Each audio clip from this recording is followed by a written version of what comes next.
하나님의 말씀을 듣기 원합니다. 자, 우리 제인 파크라고 하는 스코틀랜드에 사는 이 영국 사람이죠. 이 사람이 17세 소녀입니다. 이제 17세 소녀인데 복권에 당첨됐습니다. 얼마의 복권에 당첨됐냐면 100만 파운드라 그래서 한국 돈으로 14억 원, 미국 돈으로 계산해 보니까 그 1.2 밀리언에 당첨이 된 거예요. 고등학생이. 그래가지고 너무 이 소녀가 쉽게 말하면 팔자가 박힌 거죠. 너무 기뻤습니다. 근데 이제 기자가 궁금해가지고 이 제인 파크를 4년이 지난 다음에 취재를 했습니다.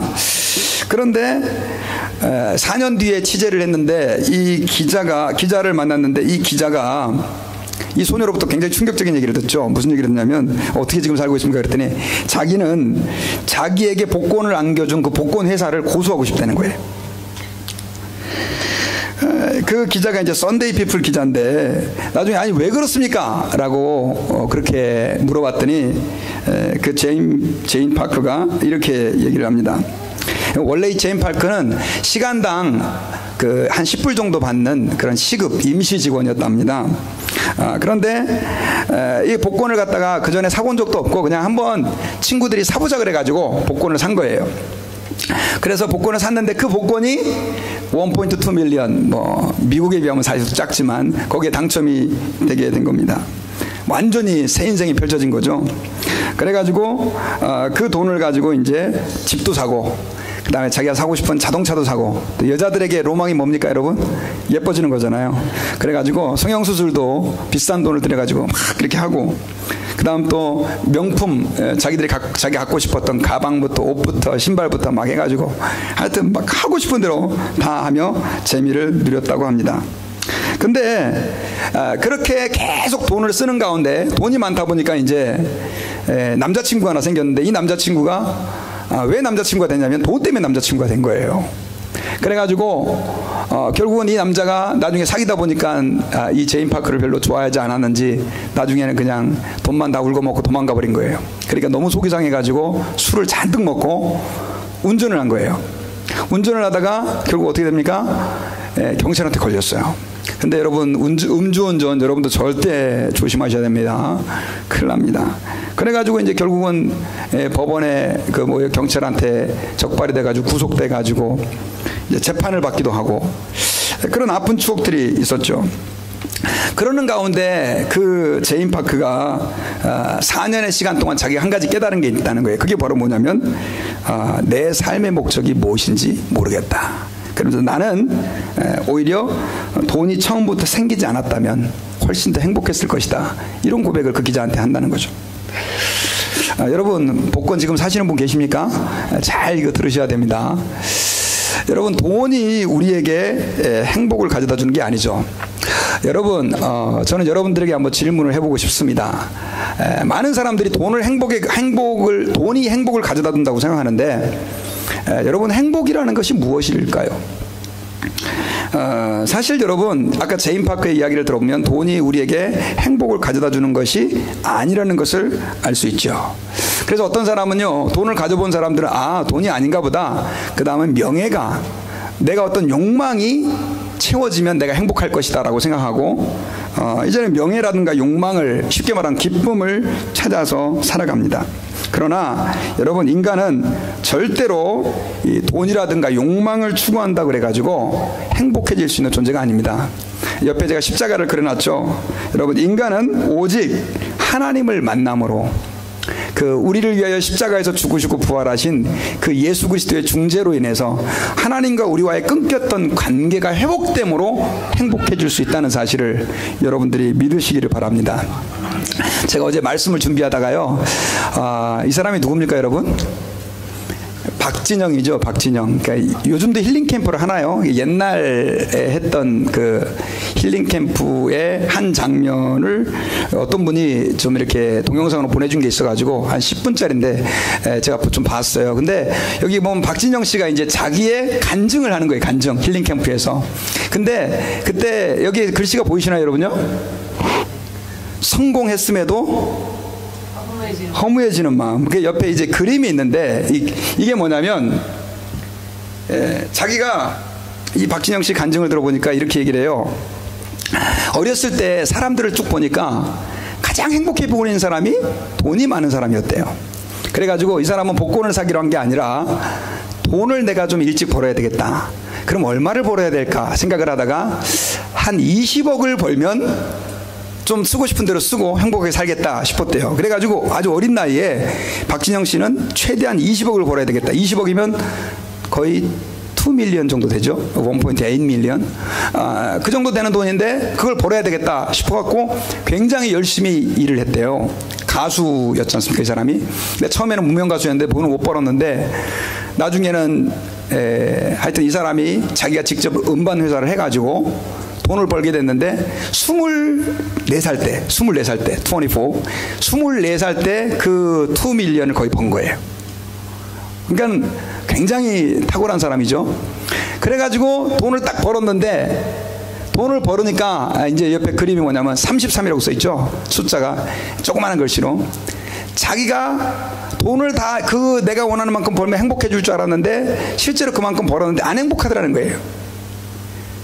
오히려 돈이 사람을 행복하게 해주는 것이 아니라 사람이 사람을 행복하게 해주더라는 거예요.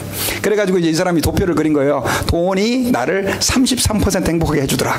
그래가지고 33을 써놓은 거예요. 그래가지고 이 사람이 다음 목표가 생긴 거예요. 야, 돈 갖고 내가 행복해 줄 수 없다. 그래가지고 이 사람이 그 다음부터는 사람들에게 인정받고 존중받는 게, 그러니까 쉽게 말하면 명예욕이죠. 그래서 이 사람이 다 집어던지고 어디로 가냐, 미국으로 와가지고요. 미국에서 어떻게 하면 내가 유명해지고 사람들에게 존중을 받을까 해서 음악을 만들어 가지고 빌보드 차트에다가 올리기를 목표로 삼은 거예요. 그래서 이 사람이요, 그 Welcome Back, 그 다음에 Lost and Found라고 하는 그 두 곡을요 진짜로 만들어 가지고 빌보드 차트에 그 10위 안에 올린 거예요. 한국 사람 최초래요. 대단한 거죠. 그러니까 또 한국에서 막 찬사가 이어진 거죠. 그랬더니 그 다음은 얼마만큼 행복해지더라? 66%. 안 행복하더라는 거예요. 그렇게 대단한 성취를 이뤘는데도. 그래가지고 나중에는 이제 이 사람이 뭘 깨달았냐면, 야, 이거 갖고도 행복해지는 게 아니구나. 사람은 언제 행복해진다? 사랑을 주는 것. 그래가지고요, 어려운 사람도 도와주고 힘든 사람도 격려해주고 그것까지 많이 해봤대요. 있는 돈 가지고 자선도 많이 해보고 그랬는데 언제까지 행복해지더라? 99%, 1%가 안 되더라는 거예요. 그러면서 이 사람이 그런 얘기, 자기가 나중에 결국은 이제 코란도 갖다 놓고 과학도 갖다 놓고 성경도 갖다 놓고 신을 찾기 시작했다고 이제 그런 얘기를 하는 내용이에요. 여러분, 제가 왜 이렇게 연예인들 얘기를 장황하게 하면서 또 아까 복권 당첨한 사람들 얘기를 하냐면, 여러분, 우리 인생 어쩌면 우리가 다 심지어 예수를 믿는 사람들마저도 이런 삶들을 살아가고 있다는 거예요. 그러나 여러분, 우리 인간들은 거기에서 절대 행복을 느낄 수 없는 존재라는 사실을 기억해야 돼요. 우리는 오직 하나님과의 관계 회복에서, 하나님 안에서 참된 기쁨을 느낄 수 있다는 사실을 여러분들이 믿으셔야 됩니다. 이것은 마치 뭐와 같으냐면요, 어머니의 품 같아요. 제가 늘 이렇게 이 얘기를 많이 했을 것입니다. 여러분, 사실 아이에게 뭐 돈을 준다고 걔가 행복합니까? 그 다음 또 뭐 이 아이가 뭐 물론 먹을 거 먹고 그 다음 또 편안하게 싸고 하면 행복하지만 그것 자체가 진정한 그 아이의 행복은 아니죠. 아이에게 가장 큰 행복은 어디입니까? 엄마 품인 것이죠. 마찬가지로 우리도 예수 그리스도 안에서 사실은 하나님의 품, 하나님의 임재 안에, 하나님 앞에 나아갈 때 우리 인간이 진정으로 말 그대로 행복할 수 있고, 그 다음 또 가치 있는 삶을 살 수 있고, 하나님 아버지 앞에서 즐거운 인생이 될 수 있다는 사실을 여러분들이 기억해야 됩니다. 그런데 여러분, 사실은 이것을 우리 인간이 원래는 이렇게 하나님의 품 안에 안겨 있었어요. 그런데 결국 어떻게 됐습니까? 죄가 우리 인간에게 개입됨으로 말미암아서 우리 인간이 하나님의 품을 떠나버린 거예요. 그러니까 여러분, 우리가 사실은 돈, 명예, 또 세상적인 욕망들, 그런 것들은요 진정으로 우리에게 참된 행복을 주는 것이 아니라 하나님 품인데, 그 이유는 뭐냐면 우리가 돌아왔던, 우리가 출발했던 곳이 어디예요? 하나님의 품이고 하나님이었기 때문에 그렇습니다. 그래서 우리는 누구에게로 돌아가야 됩니까? 하나님에게로 돌아가야 되는데 문제는 우리가 그렇게 스스로 할 수 없다는 거죠. 아무리 뭐 아까 박진영이가 뭐 코란, 뭐 성경, 뭐 과학책 갖다 놓고 신을 탐구해봐도 사실은 그렇게 하나님을 알 수 있는 게 아니에요. 우리는 인간들은 누구를 통해서? 예수 그리스도를 통해서 하나님과의 온전한 회복이 이루어지는 줄 믿습니다. 여러분, 그 예수님께서는요, 오늘 본문에서 이렇게 말씀하고 계세요. 사실 이제 누가복음 12장 1절부터 지금까지 7절까지 쭉 얘기를 했는데, 예수님께서는 계속 외식하지 말아라, 뭐 이런 말씀 계속 하셨거든요. 근데 오늘은 예수님께서 자기 자신을 사람들 앞에 시인하는 문제를 얘기하세요. 우리 같이 한번 읽어봅시다. 시작. 내가 또한 너희에게 말하노니 누구든지 사람 앞에서 나를 시인하면 인자도 하나님의 사자들 앞에서 그를 시인할 것이요. 자, 예수님께서는요, 우리가 하나님 아버지 앞에서 사실 예수 그리스도 때문에 구원받고 죄사함 받고 인간으로서의 참된 가치가 회복된다라고 하는 것을 늘 말씀해 주셨는데, 그렇기 때문에 우리가 그 예수 그리스도를 진심으로 우리가 사랑하고 그분을 믿고 섬긴다고 할 때 우리가 하나 또 감당해야 될 책임이 있는데, 그것은 바로 뭐냐면 사람들 앞에서 우리가 예수 그리스도를 믿고 있다라고 하는 것을 어떻게 하는 겁니까? 시인하는 거예요. 여러분, 이 땅에서 우리가 예수 그리스도를 시인하는 것이 왜 중요하냐? 여기서 예수 그리스도를 시인할 때 하나님께서, 예수님께서 천상에서 하나님 나라에서 누구를 시인해 주신다고 말씀하고 있습니까? 우리를 시인하고 있다라고 하는 것이죠. 여러분, 저는 신앙에는요, 그래서 두 개의 축이 있다고 믿습니다. 하나는 뭐냐면 관용이에요. 관용. 이게 네, 아닙니다. 관용이 있는데, 관용이라고 하는 것은 뭐냐면 사랑하고 이해해주고 용납해주는 거예요. 그래서 예수 믿는 사람들은요, 굉장히 부드럽죠. 그리고 온유하고, 사실 말 그대로 예수 믿는 사람들은요, 예수를 닮은 사람이 돼야 돼요. 그래서 제가 아까 오늘도 아침에 그 호세아서 성경을 읽다가 이제 차에서 계속 이제 들으면서 운전하면서 오는데 막 말씀을 듣다 눈물이 막 날 뻔했어요. 왜냐하면 이스라엘 백성들이 계속 간음하고 우상 숭배하고 하나님을 버리는데 주님이 그럼에도 불구하고 내가 니네들을 사랑한다, 그걸 가르쳐주기 위해서 호세아 선지자를 불러갖고 너는 창녀하고 그 몸을 파는 여자하고 같이 결혼을 해라. 그거 왜 그렇게 말씀하셨냐면 하나님이 사랑한다는 걸 가르쳐주기 위해서. 얼마나 그게 은혜가 되는지 몰라요. 여러분, 기독교는요, 무조건적인 사랑의 종교예요. 근데 그럼에도 불구하고 저희들이 한 가지 기독교인으로서 잊지 말아야 될 것인데, 그게 바로 뭐냐면 신앙의 절개입니다. 절개. 우리가 하나님 아버지 앞에서 쉽게 말하면 내가 믿는 신앙에 대해서 당당하게 사람들 앞에 내어놓고 그 믿음에 대해서 우리가 굴복하지 않아야 된다라고 하는 것이죠. 쉽게 말하면 그 굴복에는요, 전혀 타협이 없는 것이죠. 담대하게 강하게 말 그대로 자기의 신앙을 사람들 앞에 드러내는 것이죠. 주님이 그걸 원한다는 거예요. 여러분, 아까 제가 잠깐 얘기했지만 제가 요즘에 이제 운전하면서 그 성경을 많이 들어요. 또 집에 가면 이제 읽고, 차에서는 또 시간이 아까우니까 계속 음성을 듣는데, 이제 이제 지난주에 성경을 좀 많이 제가 읽고 듣고 하는 가운데 다니엘서를 이렇게 이제 듣게 됐습니다. 여러분들도 아마 잘 아는 내용일 거예요. 다니엘이 다리옹 앞에서 자기의 그 신앙을 꿋꿋하게 지켜나가는 그런 내용이었어요.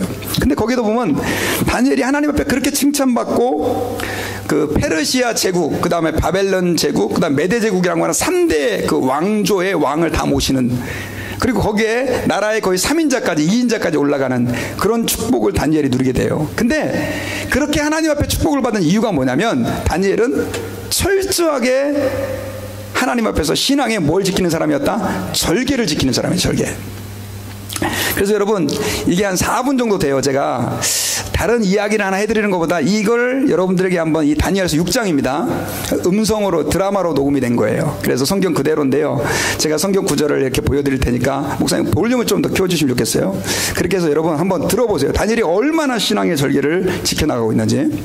다리오가 자기의 뜻대로 고관 120명을 세워 전국을 통치하게 하고 또 그들 위에 총리 셋을 두었으니 다니엘이 그 중에 하나이라. 이는 고관들로 총리에게 자기의 직무를 보고하게 하여 왕에게 손해가 없게 하려 함이었더라. 다니엘은 마음이 민첩하여 총리들과 고관들 위에 뛰어나므로 왕이 그를 세워 전국을 다스리게 하고자 한지라. 이에 총리들과 고관들이 국사에 대하여 다니엘을 고발할 근거를 찾고자 하였으나 아무 근거, 아무 허물도 찾지 못하였으니 이는 그가 충성되어 아무 그릇됨도 없고 아무 허물도 없음이었더라. 그들이 이르되 이 다니엘은 그 하나님의 율법에서 근거를 찾지 못하면 그를 고발할 수 없으리라 하고 이에 총리들과 고관들이 모여 왕에게 나아가서 그에게 말하되 다리오 왕이여 만수무강하옵소서. 나라의 모든 총리와 지사와 총독과 법관과 관원이 의논하고 왕에게 한 법률을 세우며 한 금령을 정하실 것을 구하나이다. 왕이여, 그것은 곧 이제부터 30일 동안에 누구든지 왕 외에 어떤 신에게나 사람에게 무엇을 구하면 사자굴에 던져넣기로 한 것이니이다. 그런즉 왕이여, 원하건대 금령을 세우시고 그 조서에 왕의 도장을 찍어 메대와 바사에 고치지 아니하는 규례를 따라 그것을 다시 고치지 못하게 하옵소서. 하매 이에 다리오 왕이 조서에 왕의 도장을 찍어 금령을 내니라. 다니엘이 이 조서에 왕의 도장이 찍힌 것을 알고도 자기 집에 돌아가서는 윗방에 올라가 예루살렘으로 향한 창문을 열고 전에 하던 대로 하루 3번씩 무릎을 꿇고 기도하며 그의 하나님께 감사하였더라. 그 무리들이 모여서 다니엘이 자기 하나님 앞에 기도하며 간구한 것을 발견하고 이에 그들이 나아가서 왕의 금령에 관하여 왕께 아뢰되 왕이여, 왕이 이미 금령에 왕의 도장을 찍어서 이제부터 30일 동안에는 누구든지 왕 외에 어떤 신에게나 사람에게 구하면 사자굴에 던져넣기로 하지 아니하였나이까. 하니 왕이 대답하여 이르되 이 일이 확실하니 메대와 바사에 고치지 못하는 규례니라 하는지라. 그들이 왕 앞에서 말하여 이르되 왕이여, 사로잡혀온 유다 자손 중에 다니엘이 왕과 왕의 도장이 찍힌 금령을 존중하지 아니하고 하루 3번씩 기도하나이다. 하니 왕이 이 말을 듣고 그로 말미암아 심히 근심하여 다니엘을 구원하려고 마음을 쓰며 그를 건져내려고 힘을 다하다가 해가 질 때에 이르렀더라. 그 무리들이 또 모여 왕에게로 나와서 왕께 말하되 왕이여, 메대와 바사의 규례를 아시거니와 왕께서 세우신 금령과 법도는 고치지 못할 것이니이다. 하니 이에 왕이 명령하되 다니엘을 끌어다가 사자굴에 던져넣는지라. 왕이 다니엘에게 이르되 네가 항상 섬기는 너의 하나님이 너를 구원하시리라 하니라. 이에 돌을 굴려다가 불어오기를 막으매 왕이 그의 도장과 귀족들의 도장으로 봉하였으니 이는 다니엘에 대한 조치를 고치지 못하게 하려 함이었더라. 왕이 궁에 돌아가서는 밤이 새도록 금식하고 그 앞에 오락을 그치고 잠자리를 마다하니라.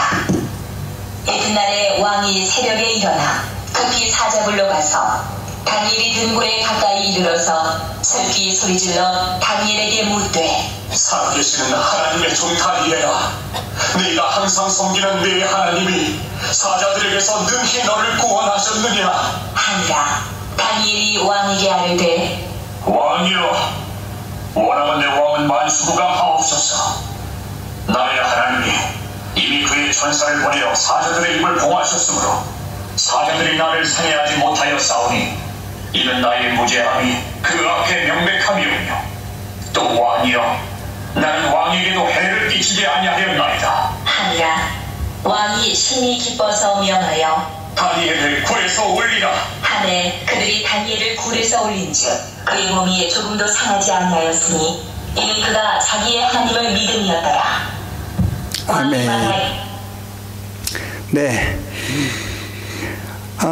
다니엘서 좀 내용이 좀 길었어요. 그런데도 여러분 잘 알고 있는 주일학교 다니는 사람도 어릴 때부터 들었던 내용입니다. 그런데 여러분, 하나님 아버지 앞에서요, 우리 믿는 사람들은 사실은 이런 두 가지 신앙의 그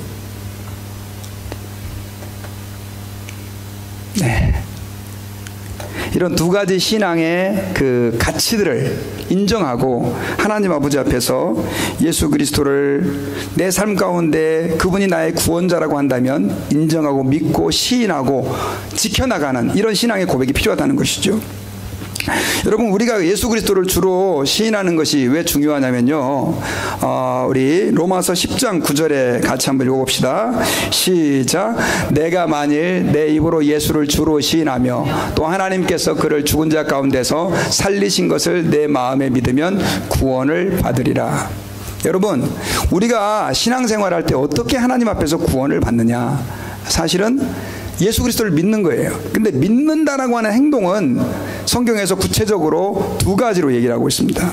첫 번째는 뭐냐면, 하나님께서 그를 죽은 자 가운데서 살리신 것을 내 마음에 믿으면, 그러니까 예수님을 어떻게 해야 돼요? 마음에 믿어야 돼요. 그 다음에 그 앞에 뭐라고 나옵니까? 내가 만일 내 입으로 예수를 어떻게 시인해요? 주로 시인하는 거예요.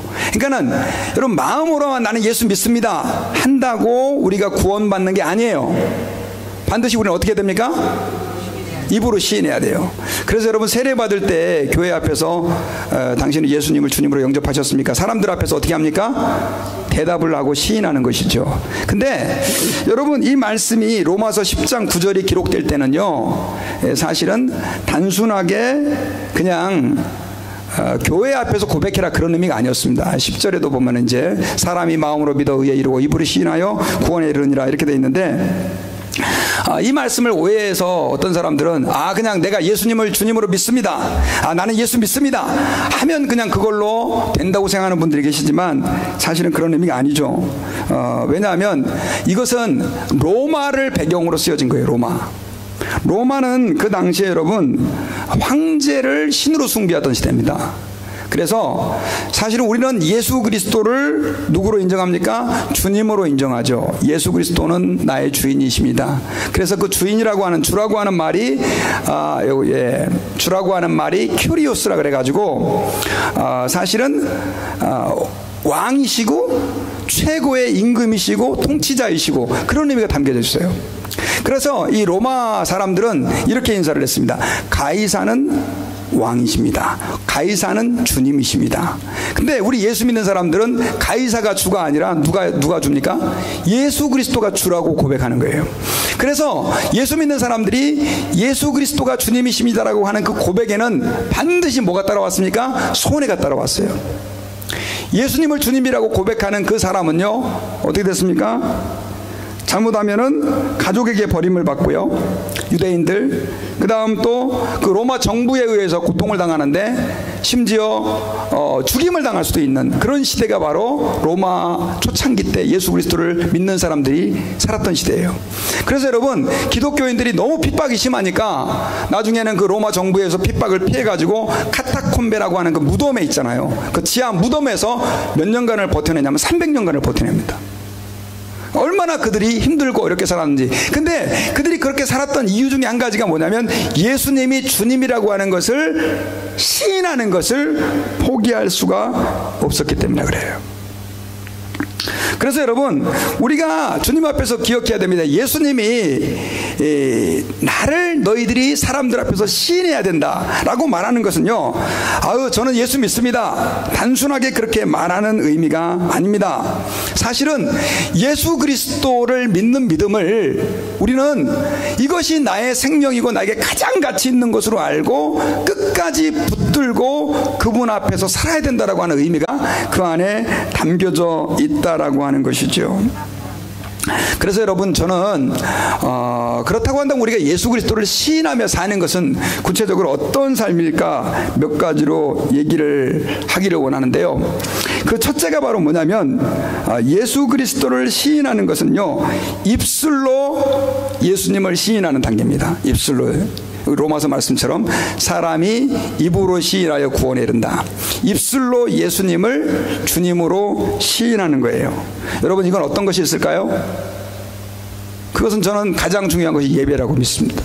여러분, 예배 때 찬송을 부르잖아요. 찬송은 예수님은 주님이십니다. 그리고 예수님은 왕이십니다. 하나님은 온 세상의 주인이십니다. 그분은 나의 구원자입니다 라고 고백하는 것이 입술의 시인이죠. 그래서 우리가 신앙생활할 때 매주마다 나와서 하는 예배를 통해서 우리는 주님 앞에서 이렇게 입술로 고백하죠. 그리고 또 한 가지 이렇게 표현할 수 있죠. 여러분들의 삶에서 입술로 고백하는 거예요. 항상 시간이 있을 때마다 주님 사랑합니다. 주님은 나의 구원자이십니다. 주님은 나의 능력입니다. 주님은 나의 소망입니다 라고 우리가 하나님 아버지 앞에서 고백하는 그런 삶의 태도가 바로 예수님을 입술로 시인하는 것이죠. 그 다음에 그럼 입술로만 시인하면 되느냐? 그렇지 않죠. 요즘 여러분 기독교인들이 한국에서 엄청나게 욕을 먹습니다. 그렇죠? 왜 욕을 먹나요? 그 사람들이 입술로 예수님을 시인하지 않아서 그런가요? 그렇지 않죠. 삶으로 예수 그리스도를 시인하지 않는 거예요. 그래서 여러분 한국의 기독교인들이 세상 사람들에게 지금 계속해서 손가락질 받는 이유 중에 하나가 뭐냐면, 너네가 예수님을 믿는다면 예수 믿는 사람답게 어떻게 해라? 살아라. 아마 여러분들 가운데서도 그런 분들이 계실지 모르겠습니다. 근데 이제 결국은 여러분들도 어떻게 됐습니까? 예수님을 믿는 사람이 됐죠. 그렇다고 한다면 우리 모두는 예수 그리스도를 입술로만 고백하는 것이 아니라 또한 뭘로 고백을 해야 됩니까? 삶으로 고백을 해야 되는 것이죠. 삶으로 예수 그리스도를 고백하는 것이 왜 중요하냐면, 삶으로 예수님을 시인하는 것이 왜 중요하냐면, 사실은 삶으로 예수님을 시인하는 사람이 진짜 믿음을 가진 사람이기 때문에 그래요. 여러분, 아까 제가 로마서 10장 말씀을 했지만, 로마서에서는요, 입술로 예수님을 시인하는 것 자체가 곧 그의 믿음을 목숨하고 바꾸는 거하고 같았어요. 그렇잖아요. 입술로 예수님을 시인하면 모든 걸 잃는 거예요. 모든 걸. 자기의 생명까지도 뺏길 수 있는 거죠. 오늘날 여러분, 예수 그리스도를 입술로 고백하는 문제는 사실은 이 로마 시대하고 비교할 수 없죠. 그래서 이 말씀을, 로마서 10장 말씀을 오늘날 그대로 이 시대로 고백한다는 건 좀 무리가 있습니다. 그래서 오히려 더 중요한 건 뭐냐면, 우리가 예수님을 입술로 고백하는 것보다 더 중요한 게 뭐냐면 내 삶으로 예수님을 시인하는 거예요. 그러면 그게 왜 중요하냐? 왜 내 삶으로 예수님을 시인하는 게 더 중요하냐? 여러분, 이런 상황을 한번 생각해 봅시다. 어떤 분이 여러분에게 돈 있으시죠? 근데 조금 모아놓은 게 있는데요. 저한테 투자를 해 주십시오. 그럼 내가 3년 안에 여러분들의 돈을 2배 불려주겠습니다. 이렇게 얘기를 했다고 칩시다. 여러분 투자하고 싶으세요? 안 투자하고 싶으세요? 3년 안에 돈을 2배 불려주겠다는데. 투자하고 싶죠. 근데 문제가 있죠. 여러분 투자하겠습니까? 그 사람 말이 사실인지 아닌지는 모르는 거예요. 사실이라고 한다면 투자하죠. 3년 안에. 그리고 저 사람은 약속을 지키는 사람이라고 한다는 것이 믿어지면 우리는 어떻게 합니까? 그 사람을 위해서 내 돈 뭐 10,000불이든지 100,000불이든지 투자를 할 거 아니에요. 근데 그 사람이 안 믿어진다고 한다면 우리는 그 사람을 향해서 어떤 투자도 하지 않습니다. 너나 잘해. 그러고 말 거예요. 여러분, 제가 왜 이런 얘기를 하냐면, 성경에서는요, 우리에게 말씀합니다. 나를 위해 너희가 투자해라. 너희들의 시간을 투자해라. 주를 위해 헌신을 해라. 너희들의 자존심도 투자해라. 또 너희들의 물질도 투자해라. 너희들의 몸도 투자해라.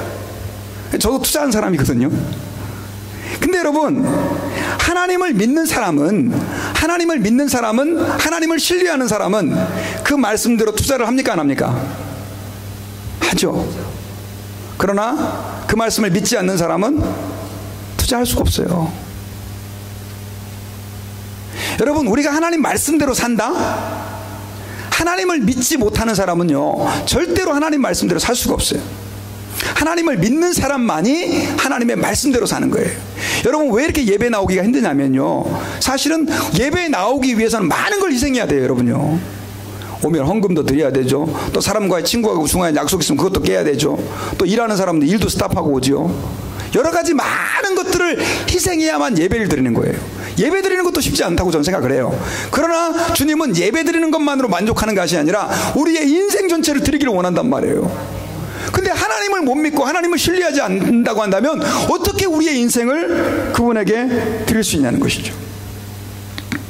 그런데 여러분, 예수님은 우리가 예수 그리스도를 시인하기를 원하는데 나의 삶의 현장에서 그분의 말씀을 따라 삶으로 바로 우리가 그분을 시인하기를 주님은 원하신다라고 하는 사실을 기억해야 합니다. 자, 그렇다고 한다면요, 우리가 예수 그리스도를 시인한다라고 하는 것은 좀 더 구체적으로 어떤 것을 말씀하고 있을까요? 여러분, 우리가 사실 예수님을 시인한다라고 하는 것을 제대로 이해하기 위해서는요, 예수님을 부인하는 것이 어떤 것인지를 알아야 돼요.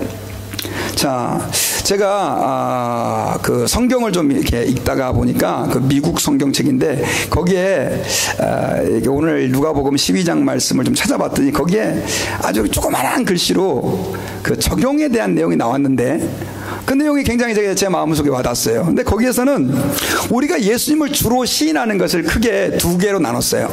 하나는 예수 그리스도를 쉽게 말하면 부인하게 되는 것이 아닌 것. 그러니까 예수님을 부인하는 것은 이것이다, 예수님을 시인하는 것은 이것이다, 두 가지로 나눈 거예요.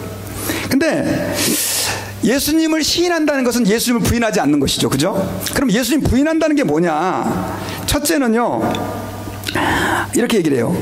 주변의 사람들이 자기를 크리스찬이라고 생각하지 않기를 바랄 때 우리는 예수님을 부정하게 된다. 자, 혹시 여러분들에겐 이런 케이스가 있으셨나요? 자, 누군가 나를 만났어요. 근데 저 사람이 나를 크리스찬이라고 생각하지 않았으면 좋겠다 라는 생각이 들 때 있으셨어요? 없으셨어요? 여러분들은 없으셨기를 바랍니다. 근데 그런 경우가 있죠. 예를 들면은 친구들하고 같이 몰려서 술집에를 갔어요. 근데 술을 실컷 먹고 지금 신나게 놀아야 되는데 혹시나 주인이 혹은 주변에 있는 친구가 쟤 크리스찬인데 왜 저러지? 라고 생각할까봐 아유, 오늘만큼은 내가 크리스찬이라는 걸 잊어줬으면 좋겠다 라고 생각하신다고 한다면 여러분, 그 순간 여러분들이 예수님을 부인한 거예요. 도박장에 갔는데 열심히 이거 땡기고 있는데 당신 다사랑교회 교인입니까? 라고 했을 때 아니요 뭐, 나 그런 게 잘 몰라요. 그럴 수 있죠. 뭐 그러지 않으시기를 바랍니다. 예수님을 부인하는 순간이죠. 그 다음 또요, 뭐 비슷한 것이지만 우리가 주님을 부인하게 되는 건 뭐냐면 하나님과의 관계에 대해서 침묵하는 것이죠. 당신 크리스찬입니까? 당신 그리스도인입니까? 라고 물었을 때 가만히 있는 거예요, 그냥. 이것은 어떻게 하는 거다? 예수님을 부인하는 거다. 여러분, 그래서요, 만나는 사람마다 한번 따라해 봅시다. 저는 크리스천입니다. 미국이니까 영어로 I'm a Christian. 예, 말할 수 있기를 바랍니다. 처음 만나는 사람, 저는요, 우리 딸들한테 좀 가끔씩 구사리를 먹어요. 만날 때마다 I'm pastor, 나는 목사라고 얘기해요. 근데 여러분요, 이게 사실 부담스러운 얘기거든요. 자랑하려고 하는 게 아니라 사실은 나는 삶에서도 목사로 살겠다는 거예요. 교회에서만이 아니라. 여러분들, 교회에서만 크리스찬은 크리스찬이 아닙니다. 여러분들의 가정에서 아버지들, 교회에서는 신앙이 좋은 아버지인데 집에서는 저 사람이 크리스찬 맞아? 라고 생각하는 그런 분들, 지금 예수님을 어떻게 하고 있는 거예요? 부인하고 계시는 거예요.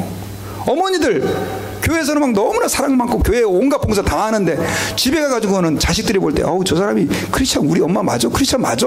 이렇게 생각이 되면 안 된다는 거죠. 자, 반대로 그렇다고 한다면 우리가 주님을 시인하는 것은 어떤 것이냐? 주님을 시인하는 것은요, 삶에서 하나님 말씀을 가까이 하는 태도입니다. 호세아서 아까 제가 잠깐 오늘 아침에 이제 읽다가 보니까 그런 내용이 나와요. 나는 제사를 원하지 않고 하나님을 아는 걸 원한다. 여러분, 하나님은요, 우리는 하나님 앞에서 내가 예배를 잘 드리고 내가 뭔가를 해드리고 귀하죠. 해야 돼요. 하지만 여러분 기억하셔야 돼요. 하나님은 여러분들이 뭔가를 하는 것보다 더 뭘 원하시냐면 하나님을 아는 것을 원하세요. 믿습니까? 자, 여러분들에게 여쭤볼게요. 지난주보다 이번 주 하나님을 더 많이 알게 되셨습니까? 어떤 분들은 똑같습니다. 1년 전보다 오히려 더 많이 까먹어가지고 목사님 더 많이 저는 몰라요 하시는 분들은 주님의 마음을 지금 헤아리지 못하고 있는 거예요. 자, 그렇다고 한다면 주님께서는 우리가 하나님을 많이 알기를 원하신다고 한다면 우리는 어떻게 되겠습니까, 여러분? 성경을 읽어야 돼요. 교회 10년 다녔는데도 자, 요한복음 찾읍시다 그러니까는 구약에서 막 뒤지고 있는 분 계세요. 구약 성경에서. 아니, 요한복음이 신약에 있는 것 정도는 아셔야죠. 아니, 뭐 그거 갖고 여러분 비난할 생각은 없어요. 근데 진짜 연세가 드셔가지고 또 그런 분들은 괜찮아요. 근데 성경책은 그냥 폼으로만 딱 갖고 다니고, 요즘에 또 스마트폰 때문에 성경책도 아예 안 갖고 다니는 분도 계세요. 제가 여러분들에게 한 가지 제안할게요. 그래서 저도 지금 지난주부터 실천하고 있어요. 저는 이제 워낙에 갖고 다니는 책이 많아서 이제 아이패드 이렇게 들고 다니는데, 야, 이거 안 되겠다, 이거. 성경책이라도 좀 가까이 끼고 다녀야 되겠다. 이거 송태근 목사님이 한국에서 그 청년들한테 제안한 운동인데, 이게 우리 교회도 좀 했으면 좋겠어요. 자, 교회 올 때 어떻게 하라고요? 성경책 이렇게 한번 다 들어보세요. 오늘 안 갖고 오신 분들은 좀 마음에 찔리겠지만, 갖고 와가지고 가슴에 딱 끼고, 우리 한만원 성도님 할렐루야. 교회 올 때 안 읽어도 괜찮아요. 딱 끼고 이렇게 오시라고. 그럼 어쨌든 주변에 있는 사람들이 차 타고 올 때 성경책 끼고 오면, 저 사람 크리스찬인가 보다 알 거 아니에요. 그게 뭐예요? 예수님을 시인하는 거예요. 근데 이제 끼고 오지만 마시고 어떻게 해야 됩니까? 집에서 읽으세요. 근데 여러분, 목사인 저도요, 성경책을 지금은 읽기가 힘들어요. 왜냐 봤더니 뭐 한국엔 자꾸 막 이렇게 뉴스가 새로운 게 터져가지고 또 카카오톡으로 자꾸 누가 뭐 하라고 보내주죠. 그러니까 또 그거 하다 보면 또 막 그냥 시간을 뭐 10분, 20분, 1시간, 2시간 이렇게 쉽게 뺏기는 거예요. 제가 여러분 작정했어요. 나의 남은 모든 시간은 성경책을 읽는데 보낸다. 제가 다짐을 했어요. 여러분, 여러분은 목사가 아니니까 그렇게까지 못하시겠지만, 여러분들의 남은 생에, 죄송하지만 특별히 늦지막히 예수 믿으신 분들은요, 꼭 기억하십시오. 이제 그동안에 수십 년 동안 성경 안 읽으셨잖아요. 그러니까 하나님이 부르실 날이 언젠지 모르겠지만 그때까지 하나님 말씀을 가까이 하시면서 주님을 많이 아시기를 부탁드려요. 주님을 시인하는 것은 뭐냐? 바로 저는 그것이라고 믿습니다. 성경을 읽는 거예요. 성경을 가까이 하는 거예요. 그 다음에 또 한 가지 주님을 시인하는 태도는 뭐냐면, 자, 복음을 다른 사람에게 전하는 겁니다. 자, 나는 예수 믿는 사람입니다. 당신은 예수를 믿으십니까? 한번 따라해 봅시다. 나는 예수 믿는 사람입니다. 당신은 예수님을 믿습니까? 이게 출발이에요.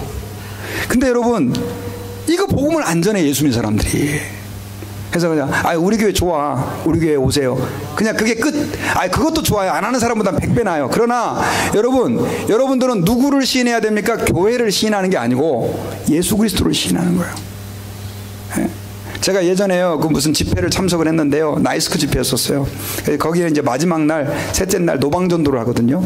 전도지 가지고 미국 사람에게 이렇게 나눠줘서 저녁에 초청해서 집회를 하는데, 어떤 할머니 한 분이요, 전도를 진짜 많이 했어요, 미국 사람한테. 근데 그분은 영어를 한마디 못해요. Jesus come to church, Jesus come to church, 그 끝이에요. 근데 너무나 많은 사람에게 복음을 전하는 거예요.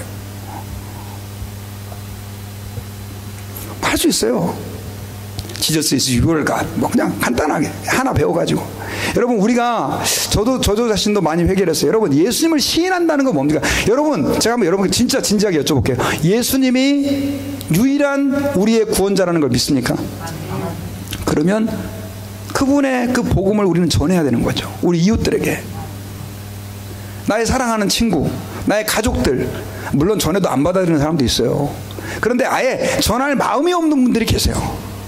전할 마음이 없으면 안 되죠. 우리는 하나님 아버지 앞에서 어떻게 해야 됩니까? 시간이 되는 대로, 기회가 되는 대로 하나님의 복음을 전해야 되는 줄을 믿습니다. 그 다음 세 번째로 주님을 시인하는 태도는, 한번 따라해 봅시다. 어려운 사람을 도와주는 거다. 여러분, 주님을 시인하는 거 말로만이 아니라 나의 물질을 가지고, 나의 시간을 가지고 어려운 사람을 도와주는 겁니다. 왜요? 주님이 그렇게 하라고 그랬거든요. 이유가 필요 없어요.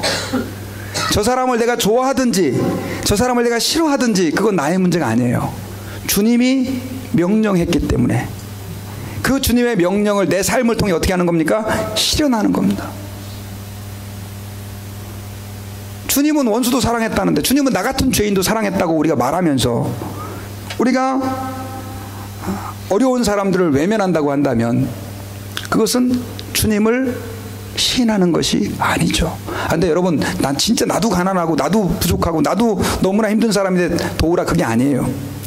여유가 있지만 여러분, 어떤 분들은 그런 생각이 있어요. 내 돈 가지고 내 시간 가지고 이제는 남은 생에 실컷 나를 위해 살겠다.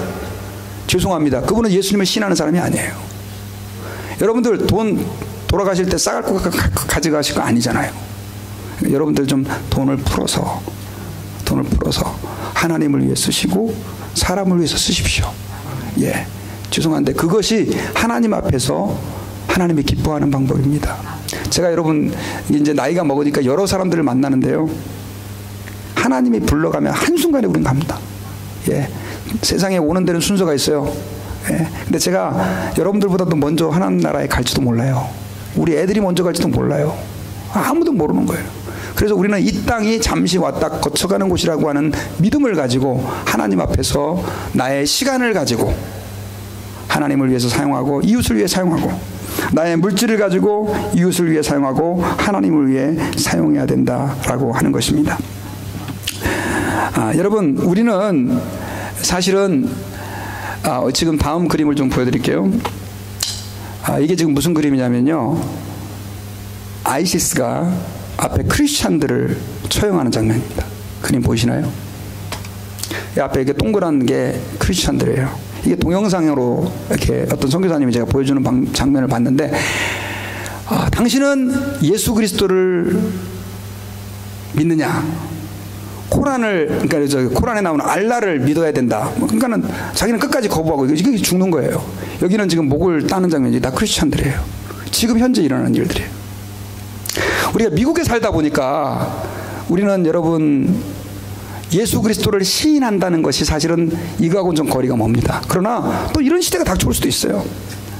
그런데 저희들이 하나님 아버지 앞에서 이렇게 예수 그리스도를 시인하며 내 목숨과 주님 앞에서 신앙을 바꾸는 사람도 있는데, 지금 시대에도 성경에만, 아까 다니엘 때만이 아니고, 다니엘은 그래도 살았잖아요. 하나님이 사자굴 해서 구해내가지고. 근데 이런 사람들은 그냥 가는 거예요. 누군지도 몰라요. 이름도 몰라요. 여러분 한번 진지하게 고민해 보십시오. 나는 예수 그리스도를 내 삶에서 정말 시인하고 살아가고 있는지.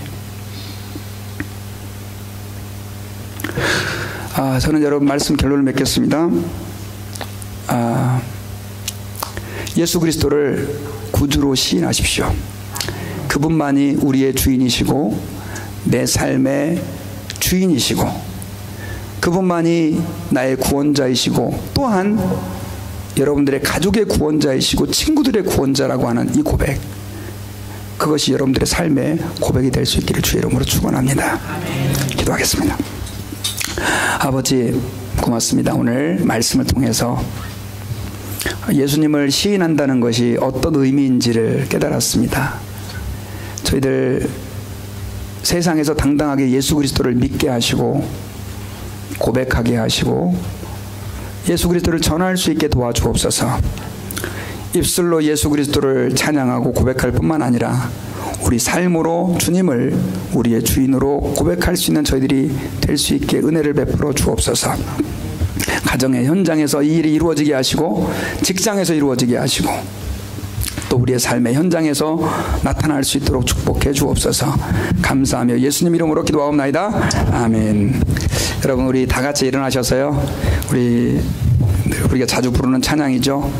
우리 예수님 앞에서 오늘 들은 말씀 기억하면서 다 표현 못해도 나 표현하리라, 고백 못해도 고백하리라, 알 수 없어도 알아가리라, 닮지 못해도 닮아가리라. 우리 찬양 부르시고 기도하겠습니다.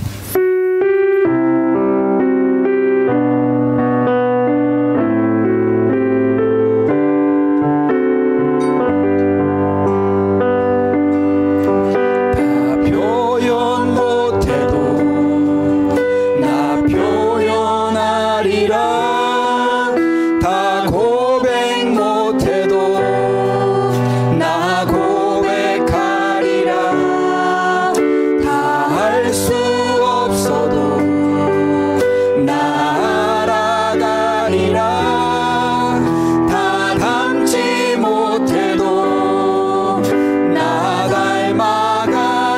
번 더. 나 표현 못해도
저자는요, 내가 주님에게 대한 그 사랑, 그 은혜를 다 표현 못해도 표현하겠다.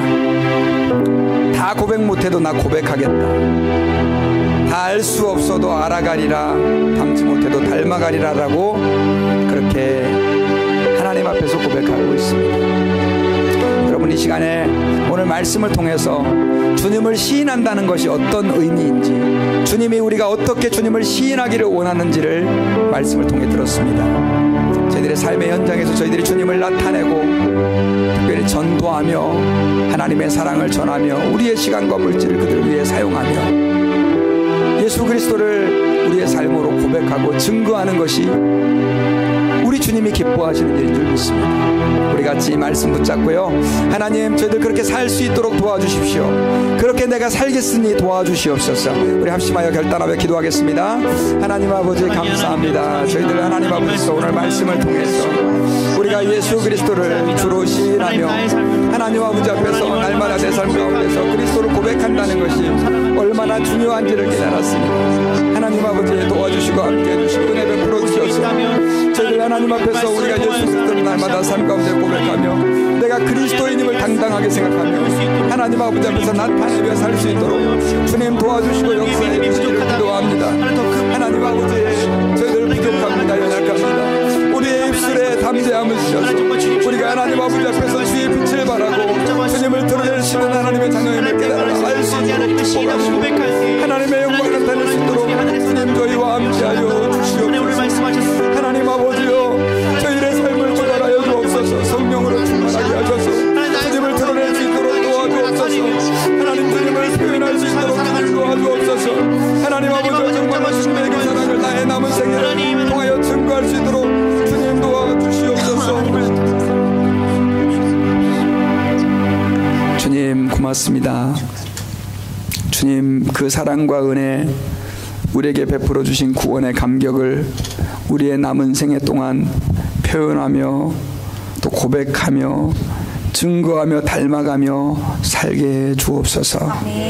지금은 우리를 위하여 십자가에서 죽으시고 부활하신 예수 그리스도의 은혜와 하나님 아버지의 큰 사랑과 성령님의 감동 감화하심이 오늘 말씀을 듣고 주님을 시인하며 당당하게 예수 그리스도를 믿으며 살기 원하는 주의 자녀들 위해 이제로부터 영원 무궁토록 함께 계실지어다.